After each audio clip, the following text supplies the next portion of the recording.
오늘 말씀의 제목은 다시 광야길로 들어간 다윗입니다. 오늘 아침 말씀에서는 이 압살롬의 군대가 반란을 일으켰고 전세가 위급하다는 소식을 듣고서 다윗 왕과 그의 신하들이 황급하게 예루살렘 왕국을 떠나는 모습이 나옵니다. 오늘 말씀 13절, 14절 말씀을 보겠습니다. 13절, 14절 제가 읽겠습니다.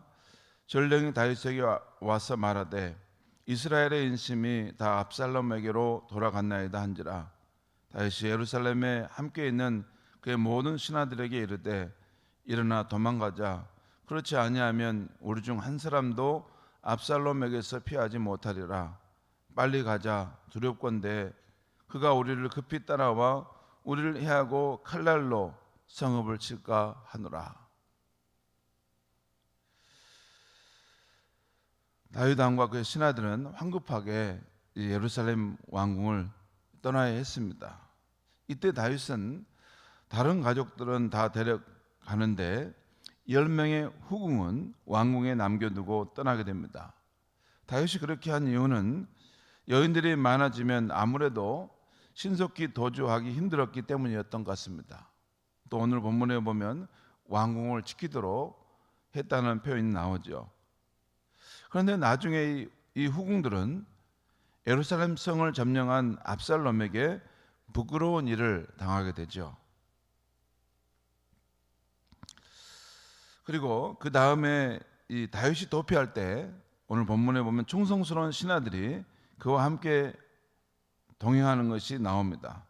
특별히 가드 사람 이때가 왕을 따르는 장면이 나옵니다. 오늘 말씀 19절부터 21절까지 제가 한 절씩 읽겠습니다. 그때 왕이 가드 사람 이때에게 이르되 어찌하여 너도 우리와 함께 가느냐? 너는 쫓겨난 나그네이니 돌아가서 왕과 함께 내 곳에 있으라. 누가 왕이 되든지 너는 그곳에서 그 왕을 모시고 섬기라라는 것입니다. 20절 보겠습니다. 너는 어제 왔고 나는 정처 없이 가니 오늘 어찌 너를 우리와 함께 또 돌아다니게 하리요. 너도 돌아가고 너 동포들도 데려가라. 은혜와 진리가 너와 함께 있기를 원하노라 하니라. 너의 그 충성스러운 마음을 내가 알겠다. 하지만 너는 굳이 우리를 따르지 않아도 되지 않느냐. 지금 나의 형편은 정처 없이 쫓겨가고 있고 또 돌아다니는 그런 나그네 신세가 됐는데 왜 나를 따라오려느냐. 오히려 궁에 남아서 안정된 삶을 취하라라고 지금 말씀하고 있는 거죠. 이때 가드 사람 이때가 하는 말이 21절에 나왔습니다. 21절 말씀 우리 같이 한번 읽겠습니다. 시작. 이때가 왕께 대답하여 이르되 여호와의 살아계심과 내 주 왕의 살아계심으로 맹세하옵나니 진실로 내 주 왕께서 어느 곳에 계시든지 사나 죽으나 종도 그곳에 있겠나이다 하니. 여기 보면 진실로 내 주 왕께서 어느 곳에 계시든지 사나 죽으나 종도 그곳에 있겠나이다. 여러분, 이 가드 사람 이때의 고백을 생각해 보면 어디서 많이 들어본 고백이지 않습니까? 시어머니 나오미 앞에서 며느리 누시 했던 고백과 비슷합니다. 어머니가 어디로 가시든지 나는 어머니를 따르겠으며 죽는 순간까지 어머니를 떠나는 일이 없을 것입니다. 그러니까 이때의 고백은 다윗이 지금은 나오미와 같이 미래를 장담할 수 없는 그런 신세에 처했지만 자신은 사나 죽으나 당신과 함께 하겠나이다 라는 고백입니다. 믿음의 사람들은 이런 충성됨이 있어야 되는 것이죠. 하나님을 향해서 늘 충성된 삶을 살았던 사람들은 사람들과의 관계에서도 그런 충성된 모습이 있는 것이 당연합니다. 아무튼 이런 귀한 그런 삶의 태도를 이때가 갖고 있었어요. 그러자 나오미가 더 이상 룻을 만류하지 않은 것처럼 나요당도 이때와 그의 가족들을 더 이상 만류하지 않고 받아들입니다. 나를 따르라 해서 동행시킵니다. 그리고 오늘 아침 마지막 말씀 23절이 나오는데요. 23절 말씀 우리 같이 한번 읽겠습니다. 시작. 온 땅 사람이 큰 소리로 울며 모든 백성이 앞서 건너가매 왕도 기드론 시내를 건너가니 건너간 모든 백성이 광야길로 향하니라. 여기 마지막 광야길로 향하니라라는 것이 그 아들의 반역으로 왕인 아버지가 왕궁을 버리고 쫓겨가야 한다는 사실이 참으로 기가 막히고 참담한 상황이었을 것입니다. 여러분 그렇지 않겠습니까? 가만히 지금 다윗 왕의 마음을 생각하면 너무나 기가 막히고 참담할 수 있습니다. 그 압살롬이 누굽니까? 자기 아들 아닙니까? 그 아들이 핏덩이로 태어났을 때도 봤을 것이고 그 어렸을 때부터 자기 품 안에서 자라는 것도 봤을 것이고 그 아이를 사랑으로 키웠던 것도 알고 있을 것이고 미운정 고운정 다 들었고 정말로 그 아버지로서 그 아들에게 줄 수 있는 것을 다 주었을 텐데 그 아들이 배반해서 왕자인 자신의 자리를 탈취한다고 반역을 일으켰습니다. 그 군세가 그 군대의 힘이 막강해서 싸우지 못하고 그 아버지가 왕궁을 버리고 쫓겨가는 상황. 그 다윗의 마음이 얼마나 기가 막히고 비참했겠습니까? 인생을 살다 보니까 이런 일도 경험하는구나. 아마 그런 상황이었습니다. 이런 사실을 함께 알았던 백성들은 다윗 왕을 함께 따라가면서 탄식하며 울었던 것입니다. 내 주 왕의 마음은 얼마나 비참하고 고통스러울까. 성도 여러분, 오늘 본문은 다윗이 압살롬의 반역으로 예루살렘 왕궁을 떠나 피난길에 오른다는 말씀이 나왔는데 그 피난길을 우리가 오늘 본문 23절에 본 대로 거기 보면 광야길로 향하니라 라는 이 표현대로 다윗이 피했던 그 피난길은 광야길이었습니다. 광야길로 다시 들어가는 상황이었습니다. 지난날 사울 왕의 추격을 피해 광야로 쫓겨다녔던 다윗인데 이제는 아들의 추격을 피해 또다시 광야길로 향하고 있는 것입니다. 여러분 사무엘하 이 말씀 속에는 다윗이 왕궁에서 생활하고 또 이렇게 예루살렘 성에서 생활했다 이런 표현이 나오지 광야길로 들어갔다 이런 표현은 나오지 않습니다. 주로 사무엘상에 나오죠. 사울 왕에게 쫓길 때 계속 다윗은 광야길에서 그 삶을 살아야 했습니다. 그런데 이제는 아들 압살롬의 반역을 받아서 다시 광야길로 향하고 들어가게 된 것입니다. 이제 다윗은 그 광야길에서 하나님을 다시 찾고 의지하게 될 것입니다. 그리고 하나님과의 더욱 깊고 돈독한 관계를 맺게 될 것입니다. 그러면서 그의 인격과 신앙도 더욱더 성숙해져 가겠죠. 이것은 이 다음에 사무엘하 13장 이후의 말씀에 계속 나오는 내용들입니다. 사랑하는 성도 여러분, 이 세상을 살다 보면 때때로 하나님은 우리의 환경을 광야길로 인도하실 때가 있습니다.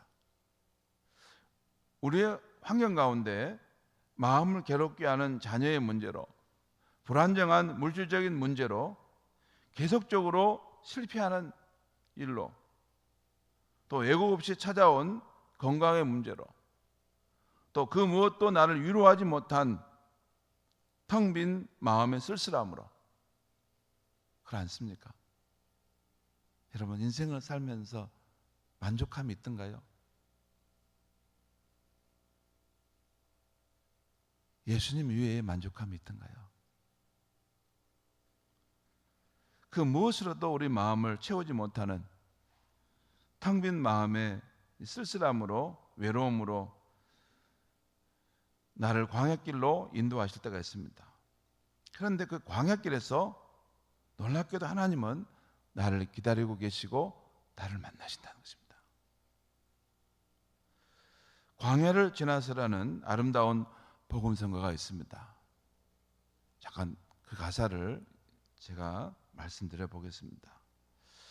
왜 나를 깊은 어둠 속에 홀로 두시는지, 어두운 밤은 왜 그리 길었는지, 나를 고독하게, 나를 낮아지게, 세상 어디도 기댈 곳이 없게 하셨네. 광야에 난 서 있네. 주님만 내 도움 되시고, 주님만 내 빛이 되시는, 주님만 내 친구 되시는 광야. 주님 손 놓고는 단 하루도 살 수 없는 곳, 광야에 난 서 있네. 주께서 나를 사용하시러, 나를 더 정결케 하시려 나를 택하여 보내신 그곳 광야. 성령이 내 영을 다시 태어나게 하는 곳, 광야에 난 서 있네. 이 가사를 보면 우리 인생에 광야 같은 환경이 주는 그 유익을 잘 노래하고 있습니다. 잘 노래하고 있어요. 참 이 작사자가 누군지 모르는데 정말 신앙이 참 깊구나. 그 광야에 우리가 인생의 길에서 광야를 만났을 때 그 광야가 주는 그 유익을, 그 본질을 꿰뚫고 이 성가를 잘 지었구나 하는 마음 같습니다. 여러분, 제가 딱 한 번 성지순례를 가봤기 때문에 이 광야의 상황을 압니다. 광야를 한번 가봐야지, 아, 이런 곳을 광야라고 하는구나 깨달을 수 있는데요. 광야는 사람의 발길이 닿지 않는 것입니다. 의지할 수 있는 것이 아무것도 없습니다. 척박한 그 땅, 풀 한 폭이 자라지 않는 그 메마른 땅, 한낮과 특별히 한 밤에는 이렇게 밤에 이게 어두운 밤 속에서 별빛이 내리쬐을 때 그 광야의 그 밤에 그 서 보면, 야, 아무도 없구나. 사람들은 아무도 찾아오지 않겠구나. 이곳에 누가 있을까? 하나님과 자신밖에 없는 곳이 광야입니다. 때때로 하나님은 우리를 광야와 같은 그런 환경으로 인도하십니다. 그리고 그곳에서 우리의 존재를 아름답게 펼쳐가십니다. 그리고 하나님과 더욱 친밀하고 돈독한 관계를 맺게 하십니다. 나 외에는 진정한 만족이 없단다. 내 안에서 기쁨을 얻지 못하면 그 무엇으로도 기쁨을 얻지 못해. 내 안에서 나를 더 깊이 만나라 하시는 그 하나님의 음성을 들을 수 있는 것이 광야입니다. 여러분, 이 세상 살면서 이 세상에 실망하게 되고 우리 마음에 뭔가 참 쓸쓸함이 밀려올 때 조용히 광야의 길로 들어간 믿음의 사람들처럼 우리 주님을 부르고 주님을 찾으시면 됩니다. 그것이 신앙의 길입니다. 그것이 우리의 인생의 죽음을 거쳐서 하나님을 만나는 길입니다. 오늘 하루의 삶을 살아갈 때 광야의 길에 들어갔던 이 다윗, 그러지만 그곳에서 하나님을 의지하고 하나님을 만나서 행복했던 다윗, 그 다윗이 내가 한번 되었으면 좋겠다 하는 마음으로 주님을 찾을 수 있는 저와 여러분이 되기를 바랍니다. 기도하겠습니다. 하나님 아버지, 우리가 세상을 살다 보면 때때로 하나님은 우리의 환경을 광야길로 인도하실 때가 있습니다.